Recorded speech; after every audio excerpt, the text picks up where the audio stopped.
Assalamualaikum warahmatullahi wabarakatuh. Perkenalkan, nama saya Faiza Moramikil Eka Putri dengan NIM 205231236 dari kelas 2F Perbankan Syariah.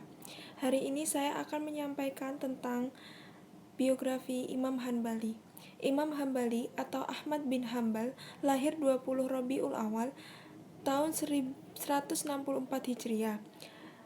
Tepatnya 27 November tahun 780, dan beliau wafat tahun 12 Rabiul Awal 241 Hijriah atau 4 Agustus 855.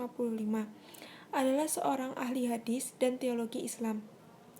Ia lahir di Mar, saat ini bernama Meri, di Turkmenistan, utara Afghanistan dan utara Iran, di kota Baghdad, Irak.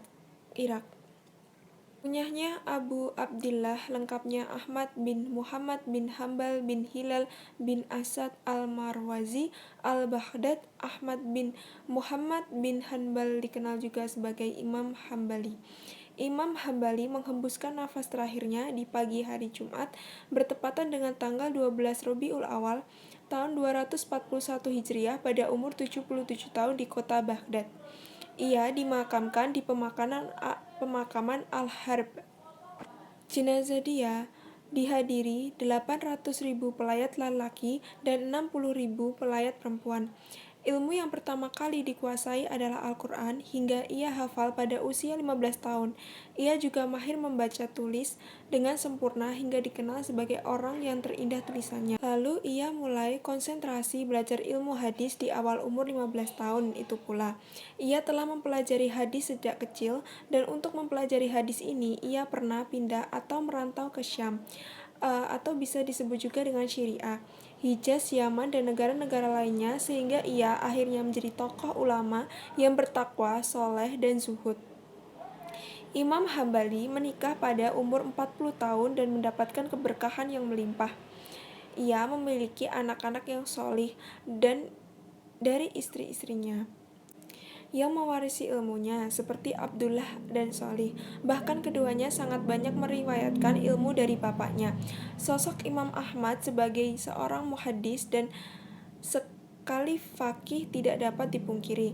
Kitab Al-Musnad menjadi bukti monumental kepakarannya di bidang hadis. Sedangkan keahliannya di bidang fikih dapat ditelusuri, terutama dari kegiatan para murid dan pengikutnya yang sangat berjasa mengumpulkan, mereformulasi, mengodifikasi, dan mengembangkan fatwa-fatwa fikih Imam Ahmad. Pemikiran fikih Imam Ahmad sangat dipengaruhi oleh hadis dan keluasaan pengetahuannya tentang hadis. Hal ini terlihat jelas dari penempatan posisi hadis dalam usul fikihnya dan intensitas penggunaan hadis dan fatwa-fatwanya. Oleh sebab itu, corak pemikiran fikih Ahmad ibnu Hanbal disebut juga dengan fikih sunnah. Murid-murid Ahmad bin Hanbal yaitu pertama putranya Salih bin Imam Ahmad bin Hanbal, dua putranya Abdullah bin Imam Ahmad bin Hanbal, tiga keponakannya Hanbal bin Ishaq. Imam Ahmad bin Hanbal menulis kitab Al-Musnad Al-Kabir yang termasuk sebesar-besarnya kitab Musnad, dan sebaik-baik karangan dia dan sebaik-baik penelitian hadis. Ia tidak memasukkan dalam kitabnya selain yang dibutuhkan sebagai hujjah. Kitab Musnad ini berisi lebih dari 25.000 hadis. Di antara karya Imam Ahmad adalah Ensiklopedia Hadis atau Musnad, disusun oleh anaknya dari ceramah kajian-kajian atau kumpulan lebih dari 40.000 hadis, juga kitab As-Sholat dan kitab As-Sunnah. Karya-karya Imam Ahmad bin Hanbal rahimahullah. Satu, kitab Al-Musnad, karya yang paling menakjubkan karena kitab ini memuat lebih dari 27.000 hadis. Dua, kitab At-Tafsir, tetapi Adz-Dzahabi mengatakan kitab ini telah hilang. Ketiga, kitab An-Nasikh wa Al-Mansukh. 4, kitab At-Tarikh. 5, kitab Hadis Syu'bah. 6, kitab Al-Muqaddam wa Al-Mu'ahhar fi Al-Quran. 7, kitab Jawabah Al-Quran. 8, kitab Al-Manasik Al-Kabir. 9. Kitab Al-Manasik As-Shaghir. 10. Kitab Usul As-Sunnah Mazhab Hambali atau Al-Hanabilah adalah mazhab fikih dalam Islam yang dikemukakan dan dikembangkan oleh Imam Ahmad bin Hanbal atau Imam Hambali. Nas Al-Quran dan hadis marfu' yang pertama. Yang kedua, fatwa sahabat. Yang ketiga, pendapat sahabat. Yang keempat, hadis mursal dan hadis dhaif. Yang kelima, qiyas. Perkembangan mazhab Hambali pertama kali berkembang di Baghdad, Irak, yang mana di sanalah tempat asal Imam Hambali.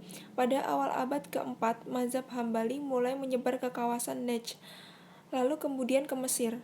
Menurut Muhammad Hasbi As-Siddiqi yang mengutip dari para ulama-ulama sejarah Tashri, mazhab Hambali kurang banyak pengikutnya dan kurang luas persebarannya.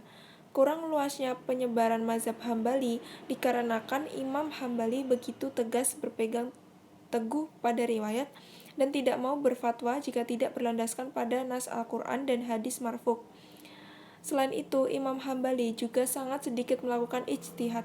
Beliau juga menggunakan qiyas hanya ketika terpaksa saja. Menurut Muhammad Hasbi As-Siddiqi, pendirian Imam Hambali tegas. Itulah yang sebenarnya membuat beliau berbeda dengan imam-imam mazhab yang lain. Walaupun imam-imam yang lain menggunakan qiyas, juga disebabkan karena tidak menemukannya dalam nas Al-Quran dan hadis. Pendirian Imam Hambali ini pula yang membuat beliau menjadi imam mazhab yang paling banyak mengumpulkan hadis di antara imam mazhab yang lain. Sekian dari saya. Wassalamualaikum warahmatullahi wabarakatuh.